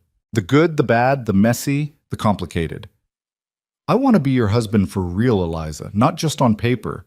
And I want to be a father to Grace and Ruth, not because I have to, but because I can't imagine my life without them now." Tears spilled down her cheeks. "You mean that? Every word? Even though I come with so much baggage, so many problems?" "You're not baggage. You're the best thing that's ever happened to me." He reached up, wiped away her tears with his thumb. "But I need to know what you want. Not what's practical, not what makes sense legally. What do you actually want?" Eliza closed her eyes, fresh tears leaking out. When she opened them again, her voice trembled. "I want to stay. I want to wake up every morning in this cabin and know I'm safe. I want to watch Grace and Ruth grow up with a father who loves them. I want to build something real with you, something that isn't about survival or necessity, but about choosing each other every single day." She touched his face, her fingers gentle against his rough skin. "But I'm scared, Caleb. I'm scared of being a burden. I'm scared that one day you'll wake up and realize you took on too much, that you'd be better off alone. That's never going to happen. You can't know that." "Yes, I can. Because I've been alone for 15 years, and it nearly destroyed me. And then you showed up and reminded me what it feels like to care about something beyond just surviving. You didn't break me, Eliza. You saved me." She let out a sob, pressing her forehead against his. "Ask me, please." He smiled through his own tears. "Eliza Moore, will you marry me?" "Yes. Yes, 1,000 times yes." He kissed her then, soft and deep and full of promise. Ruth stirred between them, making small protesting sounds, and they broke apart laughing. Grace woke up in her crate and immediately began wailing for attention. The moment wasn't perfect or romantic or anything like the proposals Eliza had probably dreamed of as a girl, but it was theirs, and that made it everything. They were married 3 days later in Margaret Winter's parlor. The ceremony was small, simple, witnessed only by Margaret, Marshall Hendricks, and the lawyer Mr. Harrison, who had traveled from Cheyenne for the occasion. Eliza wore a dress Margaret had lent her, pale blue with lace at the collar, and Caleb wore his best shirt, cleaned and pressed for the first time in years. Grace and Ruth attended, naturally, passed back and forth between witnesses when they got fussy. When the minister asked if anyone objected, Ruth let out a loud burp that made everyone laugh and broke the tension that had been building all morning. Caleb's hand shook when he slipped the simple gold band onto Eliza's finger. It had belonged to his mother, one of the few things he'd kept after the fire, and seeing it on Eliza's hand felt right in a way he couldn't articulate. "I love you," he whispered as the minister pronounced them husband and wife. "I should have said it before, but I love you." Eliza's smile was radiant through her tears. "I love you too." The kiss that followed was chaste and brief, mindful of the witnesses, but the promise in it was unmistakable. When they pulled apart, Margaret was dabbing at her eyes with a handkerchief, and even Marshal Hendricks looked suspiciously misty. "Well," Margaret said, recovering her composure, "that's done. You are officially a family now, legal, binding, and completely untouchable by the Moors." Mr. Harrison stepped forward, shaking Caleb's hand firmly. "Congratulations, Mr. Rourke. And Mrs. Rourke," he added with a nod to Eliza, "I'll file the marriage certificate with the Territorial Registry immediately. By the time the trial begins, this will be ironclad." "Thank you," Eliza said softly, "for everything. It's my job to ensure justice is served, and in this case, I believe we're on the right side of it." He gathered his papers, tipped his hat. "I'll be in touch regarding trial preparations. In the meantime, enjoy being newlyweds." The word felt strange and wonderful at the same time. Newlyweds. Caleb had never imagined it would apply to him, had long ago accepted that he'd spend his life alone. But here he was, married, with 2 daughters who weren't his by blood, but felt like his in every way that mattered. They rode back to the cabin in Margaret's wagon, the babies bundled between them, the late afternoon sun turning the snow-capped mountains golden. Caleb kept stealing glances at Eliza, at the ring on her finger, at the way she smiled at nothing in particular. "What are you thinking?" he asked finally. She looked at him, her expression soft. "That I never thought I'd feel this way again. Happy. Safe. Like the future might actually be something to look forward to instead of dread." "It will be. I promise. I believe you."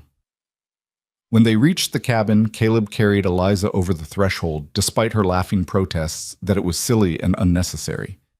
He set her down gently inside, and for a moment they just stood there, looking at the space that had transformed from his solitary refuge into their shared home. "It's not much," Caleb said, suddenly aware of how small and rough everything was. "I know you're used to—" Eliza cut him off with a kiss. "It's perfect. It's ours. That's all that matters." That night, after the babies were fed and sleeping, after the fire had been banked and the doors secured, Caleb and Eliza lay together in the narrow bed that had once felt too big for just him. She curled against his side, her head on his chest, one hand resting over his heart. "Caleb?" she whispered into the darkness. "Whatever happens at the trial, whatever the Moors throw at us, we're going to be okay, aren't we?" He tightened his arm around her. "Yes, because we have something they don't." "What's that?" "Each other, and love that's real, not built on ownership or obligation." He pressed a kiss to her hair. "They can't touch that, no matter how hard they try." She was quiet for a long moment. Then, so softly he almost missed it. "Thank you for choosing us. Thank you for letting me." They fell asleep like that, wrapped together in the darkness, while outside the wind whispered through the pines and the stars wheeled overhead and the world continued its slow turn toward whatever came next. The trial began on a cold Tuesday morning in late March. The courthouse in Carterville was packed. Curiosity seekers, more family supporters, townspeople who had come to watch the spectacle of one of the territory's wealthiest families being dragged through the mud. Caleb felt every eye on them as he walked in with Eliza, her hand tight in his, the babies left in Margaret's care for the day. The Moors sat across the aisle, Daniel and his 2 brothers, flanked by expensive lawyers in city suits. They didn't look at Eliza, didn't acknowledge her existence. It was a calculated slight, an attempt to demonstrate that she was beneath their notice. But Caleb saw the tension in Daniel's jaw, the way his hands gripped the armrests. He was worried. Good. The prosecutor was a young man named Thomas Garrett, serious and thorough, with a reputation for not backing down from powerful defendants. He laid out the case methodically. Eliza's testimony, the physical evidence from the fence post, Caleb's account of finding her near death, Marshal Hendricks' investigation. When Eliza took the stand, the courtroom went silent. She wore the same blue dress from the wedding, her hair pulled back simply, her hands folded in her lap. She looked small in the witness chair, fragile, but when she began to speak, her voice was clear and unwavering.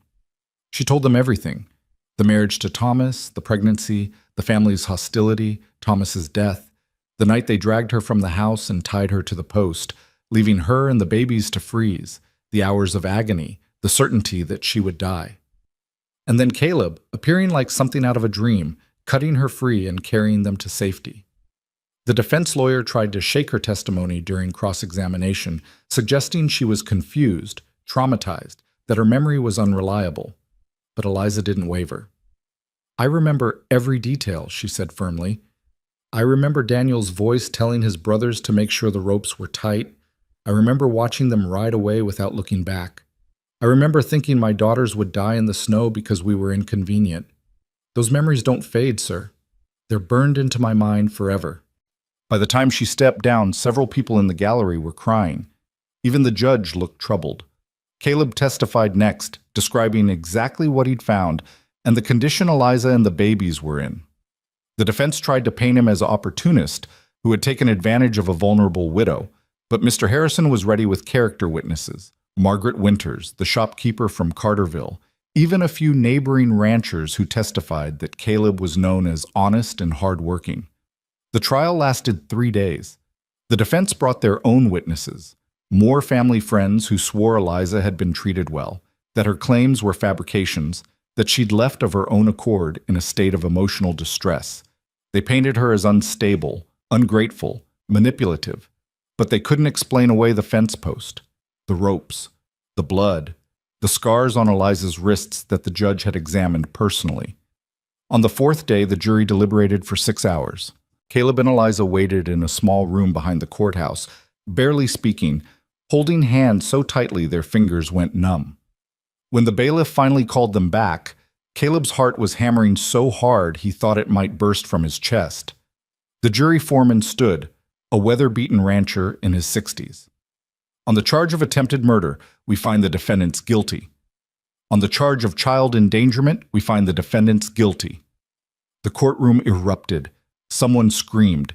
Daniel Moore shot to his feet, face purple with rage, shouting something Caleb couldn't hear over the chaos. The judge banged his gavel, calling for order, but it took several minutes for the noise to die down. When silence finally fell, the judge looked at Daniel and his brothers with cold contempt. The evidence in this case reveals a pattern of cruelty and disregard for human life that this court finds unconscionable. You will each serve 10 years in the territorial prison. In addition, all claims you or your family have made to guardianship over Mrs. Rourke and her children are hereby permanently dissolved. Take them away. Marshals moved forward, shackling the 3 men. Daniel fought, cursing and threatening, but they dragged him out nonetheless. His brothers went more quietly, heads down, defeated. Eliza collapsed against Caleb, sobbing so hard her whole body shook. He held her, murmuring reassurances, barely able to process what had just happened. They'd won. Against all odds, against money and power and influence, they had won. Outside the courthouse, a small crowd had gathered. Some looked pleased, others angry. But Margaret Winters was there, beaming, and when she saw them, she rushed forward and embraced them both. "You did it," she said, laughing and crying at the same time. "You actually did it. We couldn't have done it without you," Eliza said. "Nonsense. You did this yourselves. All I did was open a few doors." "Mr." Harrison joined them, shaking Caleb's hand. "Congratulations, Mr. Rourke. Justice isn't always this clear-cut, but today it was. You should be proud. Thank you for everything. It was my pleasure. Now go home. Be with your family. You've earned it." The ride back to the cabin felt surreal. The world looked the same mountains, same trees, same rutted trail, but everything felt different, lighter. Like a weight that had been pressing down on them for months had finally lifted. When they arrived, Margaret was waiting with Grace and Ruth, both babies squirming and fussing. The moment Eliza took them into her arms, they quieted, nuzzling against her. "They missed you," Margaret said. "I missed them too." Eliza kissed each tiny head. "We're safe now, babies. You're safe. No one can hurt us anymore." Caleb stood in the doorway, watching his wife and daughters in the fading light, and felt something settle deep in his chest. Not just relief, but peace. Real, lasting peace. Margaret left soon after, promising to visit within the week. As her wagon disappeared down the trail, Caleb closed the door and turned to find Eliza watching him, the babies cradled against her. "What now?" she asked softly. He crossed to her, wrapped his arms around all 3 of them. "Now we live. Really live. No more fear, no more looking over our shoulders. Just us. building the life we choose. Sounds perfect. It will be. I promise. And as the sun set behind the mountains and the first stars began to appear, Caleb Rourke allowed himself to believe in promises again. To believe in futures that didn't involve loss or loneliness. To believe that sometimes, against all odds, broken people could find each other and build something whole. The weeks after the trial unfolded like pages in a book Caleb had never dared to read. Spring arrived in earnest, melting the last stubborn patches of snow and coaxing green shoots from the earth. The ranch came alive with work that needed doing, fences to mend, fields to prepare, cattle to move to higher pasture. But now when Caleb worked from dawn until dusk, he didn't return to an empty cabin and cold silence. He returned to lamplight in the windows, to the smell of something cooking, to Eliza's voice humming softly, and the babies making their increasingly complex sounds that weren't quite words, but weren't just noise either. He returned to a home. The morning after they got back from the trial, Caleb woke before dawn as always, careful not to disturb Eliza, who slept curled against him. But as he tried to slip from the bed, her hand caught his wrist. "Stay," she murmured, eyes still closed. "Just a few more minutes." He settled back down and she immediately pressed closer, her head finding the hollow of his shoulder. Through the thin wall separating their room from the main cabin, he could hear Grace beginning to stir, making small grunting sounds that would escalate to full crying if not addressed soon. "I should get her," he said. "In a minute. Right now I just want to lie here and remember what it feels like to wake up without being afraid." Caleb's arm tightened around her. "You don't have to be afraid anymore. I know, but it's going to take time for my body to believe what my mind knows." She tilted her head up to look at him, her gray eyes soft in the pre-dawn light. "Thank you for being patient with me." "There's nothing to be patient about. You survived something terrible. You're allowed to take all the time you need to heal from it." Grace's sounds escalated to genuine crying, quickly joined by Ruth's sympathetic wails. Eliza sighed and started to rise, but Caleb stopped her. "I'll get them. You rest. Caleb, you have work to do. So do you. And you did all the night feedings while I slept." He kissed her forehead. "Let me help." He pulled on his pants and went to the babies, scooping both of them up with the practiced ease he'd developed over the past weeks. They quieted immediately at his touch, their small faces scrunching up as they decided whether to continue protesting or accept this development. "Good morning, little ones," he said softly, carrying them to the window where dawn was just beginning to paint the sky pink and gold. "See that? That's the sun coming up over the mountains. Means it's a new day. A good day. A day where nobody's going to hurt you or your mama ever again." Ruth grabbed his finger and squeezed it with surprising strength. Grace just stared at him with those solemn dark eyes that seemed to see straight through to his soul. Behind him, he heard Eliza moving around, stoking the fire, putting coffee on to boil. The domestic sounds filled something in him he hadn't known was empty. This was what people meant when they talked about contentment, he realized. Not constant happiness or perpetual excitement, but this quiet rightness, this sense that all the pieces had finally clicked into place. "You're good with them," Eliza said, appearing at his elbow with 2 cups of coffee. She handed him one, then took Ruth so he could drink. "Natural. I don't know about that. I'm just doing what feels right." "That's what being a good father is." She leaned her head against his arm. "They're lucky to have you." "I'm the lucky one." They stood like that for a while, watching the sunrise together, while Grace and Ruth dozed against their shoulders, and Caleb thought that if his life had ended right then, he would have died a happy man. But of course life didn't end. It kept going, one day rolling into the next, bringing both challenges and small joys in equal measure. The first challenge arrived in the form of a lawyer representing the remaining Moore family members, cousins and distant relatives who hadn't been implicated in the criminal trial, but who had very strong opinions about what should happen to Thomas Moore's daughters. The letter arrived with a traveling merchant who delivered mail to the remote ranches, and Caleb's stomach sank the moment he saw the official seal. He waited until after dinner to show it to Eliza, not wanting to ruin the whole day. She read it in silence, her face growing paler with each line. "They want custody," she said finally, her voice hollow. "They're claiming that even though Daniel and his brothers were convicted, the girls still have a right to be raised within the Moore family. Caleb took the letter from her shaking hands. They can't do that. The judge dissolved all their claims. But these are different relatives. They weren't part of the criminal case. She pressed her hands to her face. What if they have a legal right? What if… Eliza, look at me. Caleb waited until she dropped her hands, meeting his eyes. We're married. The girls are being raised in a stable home by their mother and her husband. No judge is going to take them away from us. You don't know that. Yes, I do. Because I won't let it happen. She searched his face, looking for certainty she could borrow. What do we do? We contact Mr. Harrison. Let him handle it. Caleb pulled her close. This is just the family trying to save face, trying to maintain some claim over you, but they lost that right when they left you to die, and no amount of legal maneuvering is going to change that. Mr. Harrison's response came 2 weeks later, and it was everything Caleb had hoped for. The distant relative's petition had been dismissed almost immediately. The judge had cited not only the criminal convictions, but also the fact that Eliza was now married and the children were thriving under her and Caleb's care. Furthermore, the judge had issued a permanent injunction preventing any member of the Moore family from attempting to claim custody or visitation rights in the future.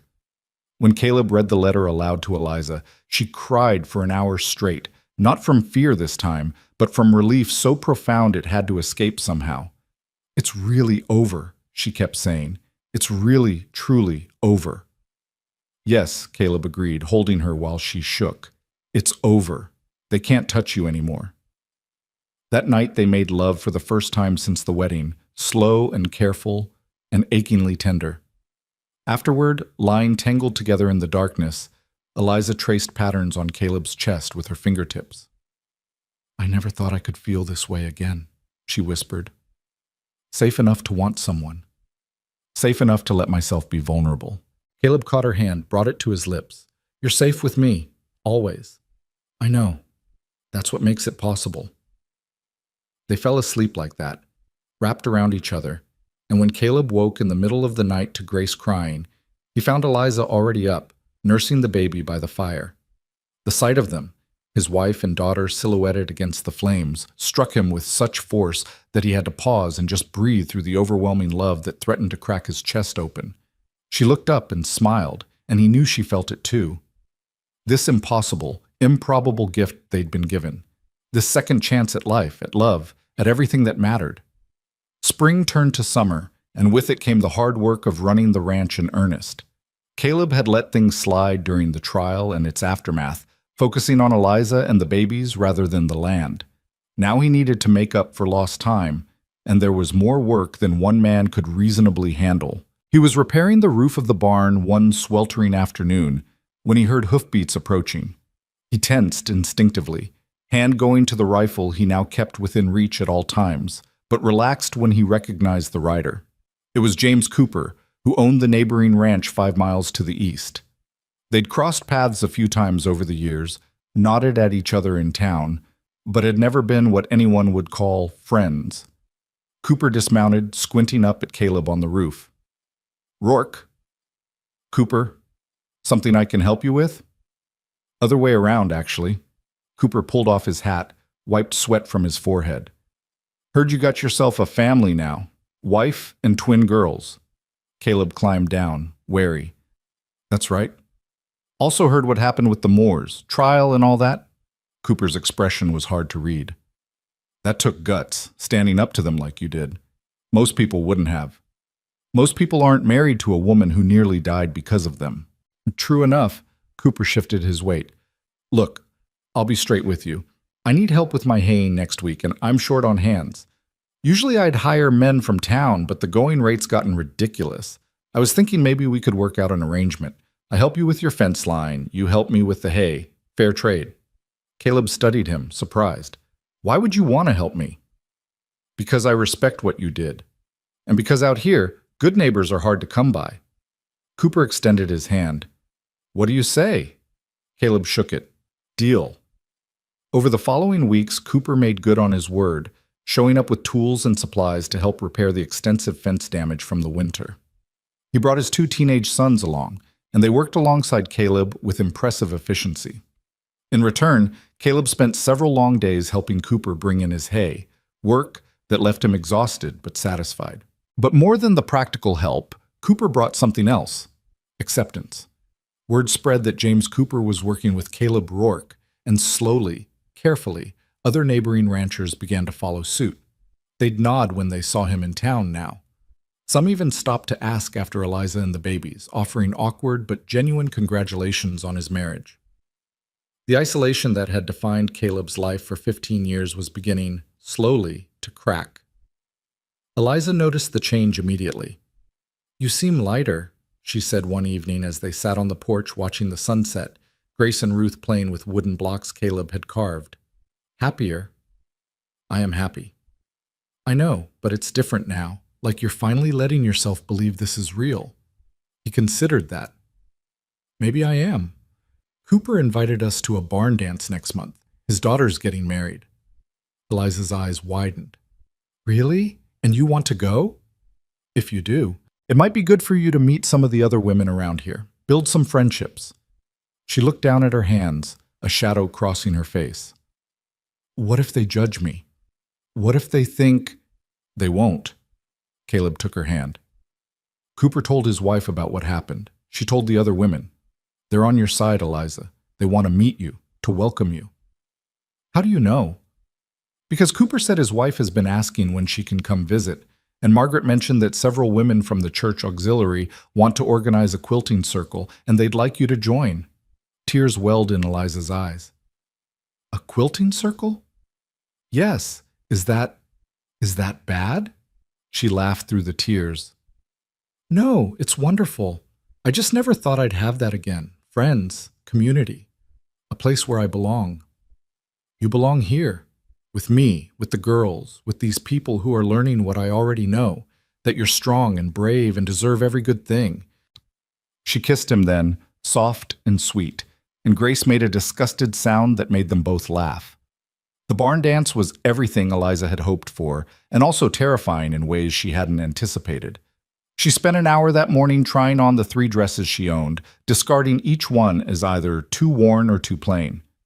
Finally, Caleb had taken her shoulders gently and said, "You could wear a flour sack and you'd still be the most beautiful woman there." "You're biased." "Absolutely. But I'm also right." She'd settled on the blue dress from the wedding, and Margaret had lent her a shawl embroidered with delicate flowers. Grace and Ruth wore matching outfits that Eliza had sewn herself, staying up late by lamplight to get them finished in time. When they arrived at Cooper's ranch, the barn was already full of people, ranchers and their families, townsfolk, even a few traveling merchants who'd timed their routes to attend. Music spilled from the open doors, fiddles and guitars playing a lively reel that made Eliza's feet want to move despite her nervousness. Cooper's wife, Martha, descended on them immediately. She was a stout, cheerful woman with kind eyes and a laugh that could probably be heard in the next county. "You must be Eliza." She embraced her warmly, then immediately reached for the babies. "Oh, and these must be Grace and Ruth. Aren't they just precious? James told me all about them. Come, come. There are people you need to meet."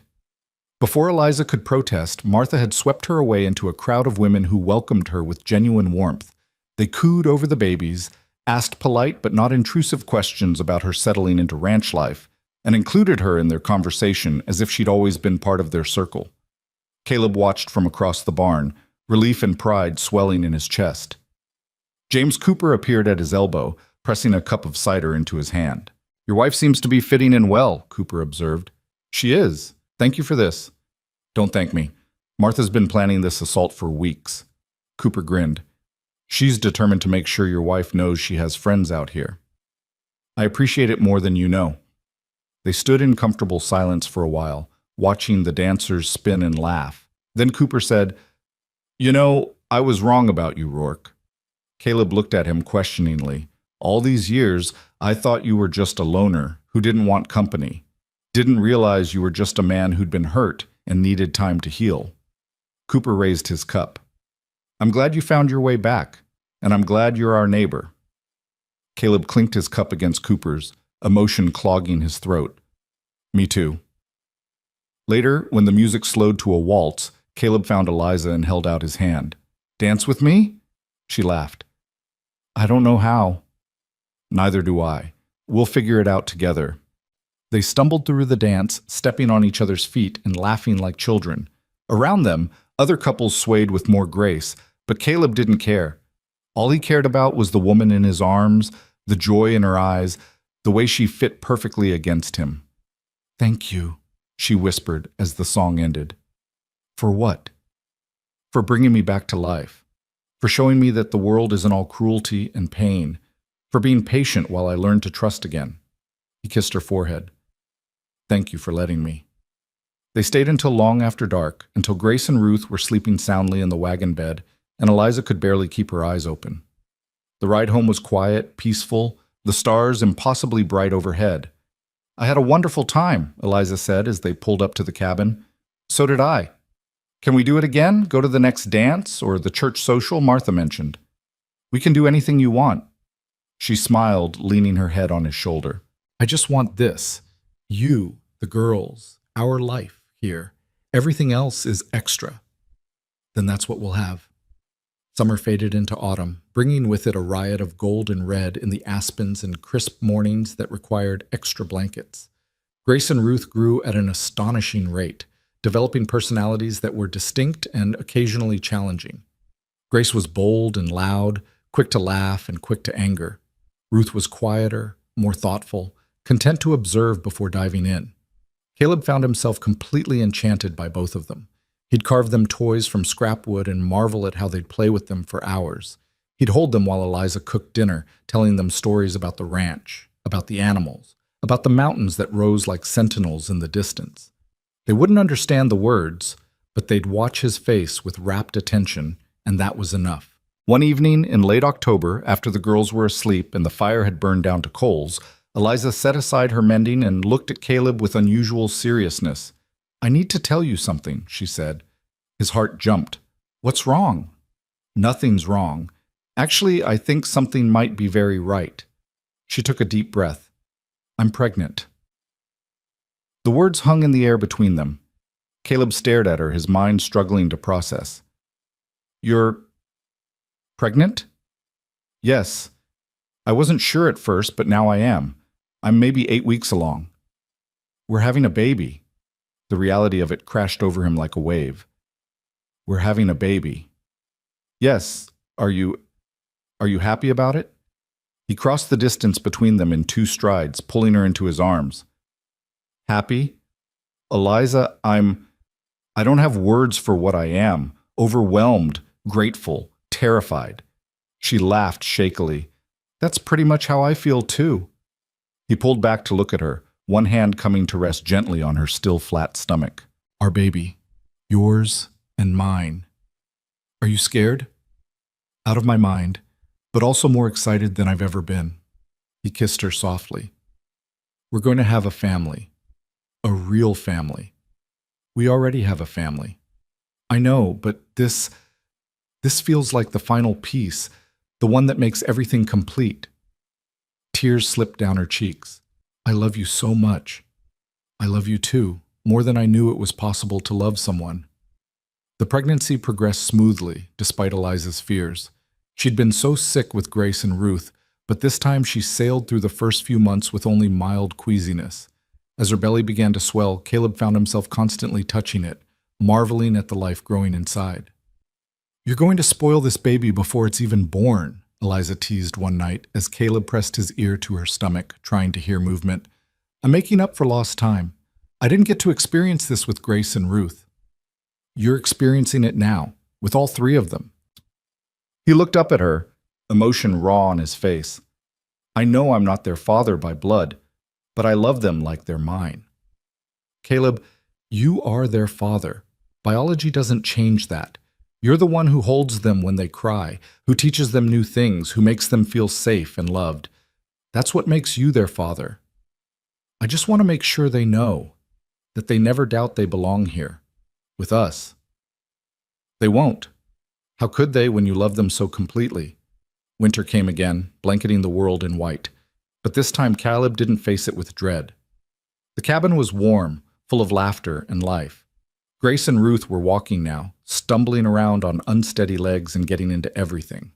Eliza's belly had grown round and full, and she moved with the careful grace of a woman in her final trimester. Margaret Winters visited regularly, bringing supplies and news from town. She'd become not just a friend, but a grandmother figure to the girls, spoiling them shamelessly with sweets and toys. "You've built something beautiful here," she said one afternoon, watching Grace and Ruth play while Eliza dozed by the fire. "Against all odds, against everything the Moors threw at you, you built a life worth living." Caleb looked around the cabin, at his sleeping wife, his daughters, the evidence of their shared existence in every corner. "We got lucky." Luck had very little to do with it. You made choices, hard ones, and you stuck by them even when it would have been easier to walk away. Walking away was never an option. That's why you won. She patted his hand. That's why you'll keep winning. The baby came on a cold March morning, arriving so fast that Caleb barely had time to ride for the midwife. By the time Martha Cooper arrived, Eliza had already delivered a healthy, screaming baby boy into Caleb's shaking hands. "Well," Martha said, surveying the scene with amusement, "looks like you managed just fine without me." Caleb stared down at his son, and he was his son, no qualifications needed, utterly dumbstruck. The baby was tiny, red-faced, furious at being born, and absolutely perfect. "You did it," he told Eliza, who looked exhausted and radiant and more beautiful than he'd ever seen her. "You did it." "We did it," she corrected, reaching for the baby. "Together." They named him Thomas, after Eliza's brother who died young, but they called him Tommy. Grace and Ruth were fascinated by him, wanting to touch his tiny fingers and toes, confused about why he cried so much. Caleb spent hours just holding him, walking the cabin floor in the middle of the night, singing songs his mother had sung to him. "You're going to spoil him rotten," Eliza warned, but she was smiling. "Absolutely. That's my job as his father." "And what about their job?" She nodded toward Grace and Ruth, who were currently building a tower of blocks in the corner. "Also to spoil him. We're a family of spoilers." She laughed, and the sound filled every corner of the cabin with warmth. Spring arrived in full force, and with it came news that the Moore property was being sold to pay the family's debts. The empire that had seemed so powerful, so untouchable, had crumbled under the weight of scandal and criminal convictions. The distant relatives who had tried to claim custody of Grace and Ruth had moved east, too ashamed to stay in the territory. "It's over," Eliza said when Caleb told her. "Really, truly over." "Yes. They can't hurt you anymore. Any of you." She was quiet for a moment, staring out the window at the greening meadows. "Do you ever wonder what would have happened if you hadn't found me that day?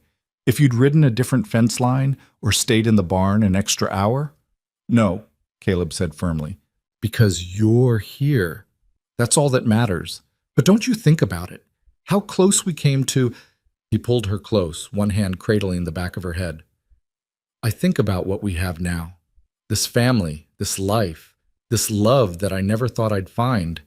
Everything else, all the what-ifs and near misses, that's just noise." She pressed her face against his chest. "I'm so grateful.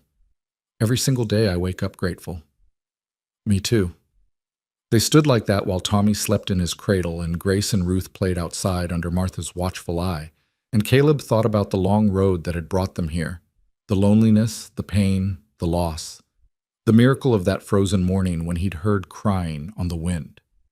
The choice to stop, to help, to open his heart to people who needed him as much as he needed them. He'd spent 15 years believing he was meant to be alone. That isolation was his lot, his punishment for surviving when his parents hadn't. But he'd been wrong. He hadn't been meant for loneliness. He'd been waiting for Eliza, for Grace and Ruth, for Tommy, waiting for the family he hadn't known he needed. "Caleb?" Eliza's voice pulled him from his thoughts. "Yes?" "I want to plant a garden, a big one, with vegetables and flowers, something beautiful that we can tend together." He smiled, kissing the top of her head. "Then that's what we'll do." And they did.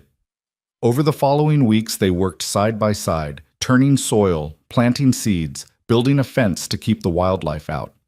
Grace and Ruth helped by digging holes in random places and filling them with rocks. Tommy observed from a blanket in the shade, his dark eyes tracking everything with intense focus. The garden grew, and so did their life. Caleb added a room onto the cabin for the children, built a larger barn, expanded the herd. Eliza started teaching Grace and Ruth their letters, reading to them from the few books they owned. The church ladies' quilting circle became a regular fixture, with women gathering at the cabin twice a month to sew and gossip and share news. Years passed in a blur of seasons and small moments that added up to something extraordinary. Grace grew tall and fearless, always climbing trees and exploring caves despite her mother's warnings. Ruth became the reader, the thinker, content with books and puzzles. Tommy developed into a sturdy boy with his father's quiet strength and his mother's gentle heart. More children came. Another boy, then a girl, then twins again, because apparently that ran in Eliza's family. The cabin expanded to accommodate them all, sprawling and chaotic and filled with the constant noise of a large, happy household. On their 10th wedding anniversary, Caleb and Eliza stood on the porch watching the sunset while their children played in the yard.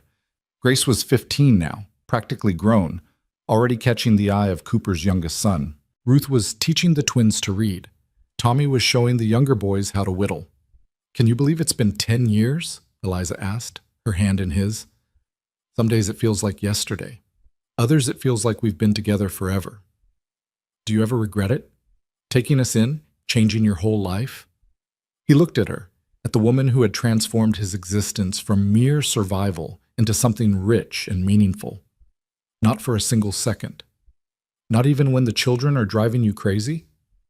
Especially not then. He pulled her close. "You gave me something I thought I'd lost forever. Hope, purpose, a reason to wake up every morning excited about what the day might bring. You gave me those things too. You gave me life itself." They kissed as the sun painted the sky in shades of gold and pink, and their children groaned dramatically at the display of affection, and somewhere in the distance a coyote called to its mate. This was the life Caleb Rourke had built from the ashes of loneliness and loss. A life filled with love and laughter, with challenges overcome and joys celebrated. A life that had started with a frozen cry on the wind and a choice to stop, to listen, to care. He'd spent 15 years alone, believing that was his fate. But fate, he'd learned, was just another word for the choices you made when everything hung in the balance. And he'd chosen love. He'd chosen family. He'd chosen to believe that even the most broken people could find healing in the most unexpected places.